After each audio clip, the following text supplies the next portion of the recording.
Hello, my name is WLH Education Channel. Can you drop in the juice like butter? The connection of Microsoft Excel applying listen it cycle invalid data camera general a jenga thing at a can applying listen tema general matijare data general tamatare pound machine data go general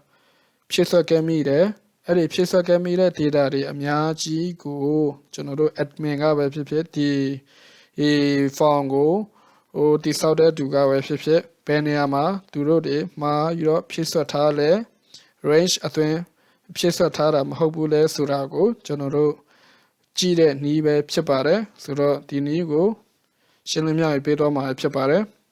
ဒါကဆိုရင်ဒါကျွန်တော်တို့အရင်ခန်းက data validation in အခန်းမှာကျွန်တော်တို့သုံးခဲ့တဲ့ exercise file လေးပဲဖြစ်ပါတယ်ဒီ exercise file လေးကိုရယူချင်တဲ့ဆိုရင်ကျွန်တော်တို့ description အောက်မှာသင်ခန်းစာ file exercise file ဆိုပြီးတော့ link လေးပေးထားတာရှိတယ်အဲ့ဒီကနေဝင်ပြီးတော့ကျွန်တော်တို့ file ကနေပြီးတော့ file tab ကနေပြီးတော့ download ရယူနိုင်မှာဖြစ်ပါတယ်ဆိုတော့ဒါကတော့ကျွန်တော်တို့အရင်ခန်းမှာကျွန်တော်တို့error message alert နဲ့date ကိုအသာပေးပြီးတော့ကျွန်တော်တို့ရှင်းလင်းတင်ပြခဲ့ခြင်းဖြစ်တယ်ဆိုတော့ဒီတနေ့မှာတော့ကျွန်တော်တို့ကမှားတဲ့ data တွေကိုကျွန်တော်တို့ကဘယ်လို track လုပ်မလဲဘယ်လို detect လုပ်မလဲဆိုတာတွေကိုရှင်းလင်းပြပေးတော့မှာဖြစ်ပါတယ်ဆိုတော့ဒီမှာဆိုရင်ကျွန်တော်တို့ data မှားတဲ့ data တွေကိုနှစ်ခုသုံးခုလောက်ကျွန်တော်တို့ထည့်ကြည့်မယ်ဆိုတော့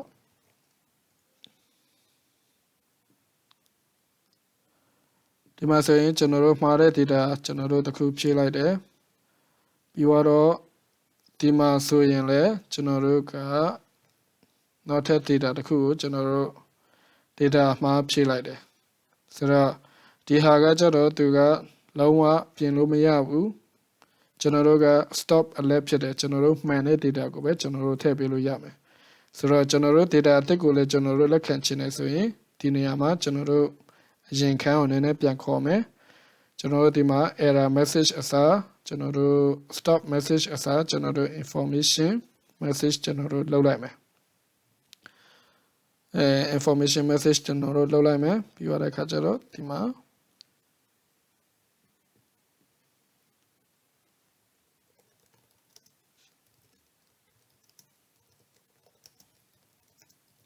ကျွန်တော်တို့အစမ်းကျွန်တော်တို့လုပ်လိုက်မယ်ဒါ okay နှိပ်လိုက်မယ်ကျွန်တော်တို့အမှားတစ်ခုကိုကျွန်တော်တို့လုပ်မှာဖြစ်တယ်ဆိုတော့ဒီမှာဆိုရင်ကျွန်တော်တို့နောက်ထပ်အမှားတစ်ခုလုပ်လိုက်တယ်ဆိုတော့ဒီမှာ information alert နဲ့ warning alert ဆိုရင်ကျွန်တော်တို့ထည့်လိုက်တဲ့ data အသစ်ကိုသူကလက်ခံလို့ရတယ် stop alert ဆိုရင်တော့လုံးဝလက်ခံလို့မရဘူးဆိုတော့ဒါကျွန်တော်တို့နှိပ်လိုက်မယ်ဆိုရင်ဒါကျွန်တော်တို့ဒီအထဲမှာဒီအထဲမှာမပါတဲ့ data တွေဖြစ်သွားတယ်ဆိုတော့ဒီဟာအတွက်ဆိုရင်ကျွန်တော်တို့က admin ပဲဖြစ်ဖြစ်ကျွန်တော်တို့ဒီ file ကိုတိစောက်တဲ့သူပဲဖြစ်ဖြစ်ကျွန်တော်တို့ file ကိုတိစောက်တဲ့ခါကျရင် range တွေအများကြီးပေးရရှိမယ်ပြီးတော့ပြင်ပလောကမှာဆိုရင်ကျွန်တော်တို့ဒီလို10အကြောင်းလောက်ပဲရှိချင်မှရှိမယ်အကြောင်း50အကြောင်း60လောက်ရှိချင်ရှိမယ်ဆိုတော့ဒီထဲမှာ data တွေကတခြားလူဖြည့်တဲ့ data တွေက range အတွင်းမှာဟုတ်လားမဟုတ်ဘူးလားဆိုတာသိရအောင်ကျွန်တော်တို့ကစစ်တဲ့နည်းရှိတယ်အဲ့ဒီနည်းကလွယ်လွယ်လေးပဲဆိုတော့ data validation မှာပဲကျွန်တော်တို့ဒီမှာဆိုရင် data validation ဒီမှာဒီ data tools ဒီ data tools ထဲမှာပဲဒီမှာကျွန်တော်တို့ cycle invalid data ဆိုတော့ဒီမှာဆိုရင်ဒီ cycle invalid data ကိုလှုပ်လိုက်တာနဲ့ကျွန်တော်တို့ဒီမှာကျွန်တော်တို့မှားနေတဲ့ data ကိုတွေ့ရပဲဖြစ်တယ်ဆိုတော့ဒီမှာဆိုရင်2026လပိုင်းရက်နေ့ကမှားနေတယ်ဆိုတော့မှားနေတယ်ဆိုတွေ့ရင်ကျွန်တော်တို့ချက်ချင်းပြန်ပြီးတော့ကျွန်တော်တို့ပြင်လို့ရတယ်ဒီမှာဆိုရင်2022 3လပိုင်းနဲ့5လပိုင်းတရက်ကိုထည့်မယ်ဆိုရင်ကျွန်တော်တို့4လပိုင်း0ပိုင်းကိုကျွန်တော်တို့ထည့်လိုက်မယ်ဆိုတော့ဒီမှာသူကcycle မှားနေတဲ့ invalid data အတွက် cycle ပြောက်သွားပြီပဲဖြစ်တယ် ဆိုတော့ဒီမှာ con ဖြစ်နေတယ်ဆိုတော့ကျွန်တော်တို့ drop down list ထဲကရွေးထားတဲ့ဟာကိုပဲကျွန်တော်တို့ယူလိုက်မယ်ဆိုရင်ဒီဟာကိုကျွန်တော်တို့ကဒီဟာဆိုရင်ပြီးသွားတဲ့ခါကျရင်လည်းဒီမှာကျွန်တော်တို့ကဒီဟာကို drop down ထဲကနေပဲကျွန်တော်တို့ယူလိုက်မယ်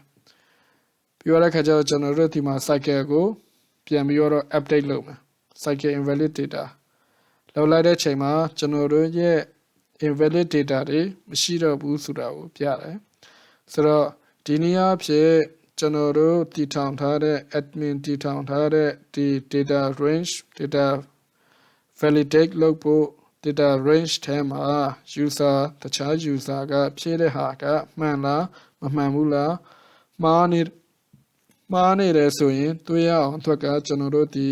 cycle invalid data နဲ့ကျွန်တော်တို့လုပ်နိုင်မှာဖြစ်တယ်ဒီနေ့စီစဉ်ကတော့ဒီလောက်ပါပဲဒီခန်းမှာမရှင်းနိုင် comment ထဲမှာဝင်ရောက်ဆွေးနွေးသွားလို့ရပါတယ်ကျွန်တော်တို့နောက်တစ်နေ့သင်ခန်းစာကတော့ကျွန်တော်တို့အစီအစဉ်ပြောင်းသွားပြီဒီနေ့ကတော့ကျွန်တော်တို့ data validation ရဲ့နောက်ဆုံး data validation playlist ပေါ့နော် data validation playlist ရဲ့နောက်ဆုံးအခန်းဖြစ်တယ်ဆိုတော့နောက်တစ်နေ့မှာတော့ကျွန်တော်တို့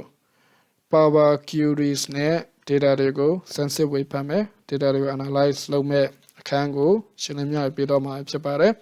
ကျွန်တော်စီစဉ်လေးကို channel တက်တယ်ဆိုရင် like share subscribe လေးနဲ့အားပေးသွားကြပါဦးခင်ဗျာဒီခန်းမှာနှုတ်ဆက်ရင်နောက်အပိုင်း53 power query များနဲ့ data တွေကို sensitive question စိတ်ဖြာလေ့လာခြင်းခန်းမှာပြန်လည်ဆုံတွေ့ကြပါစို့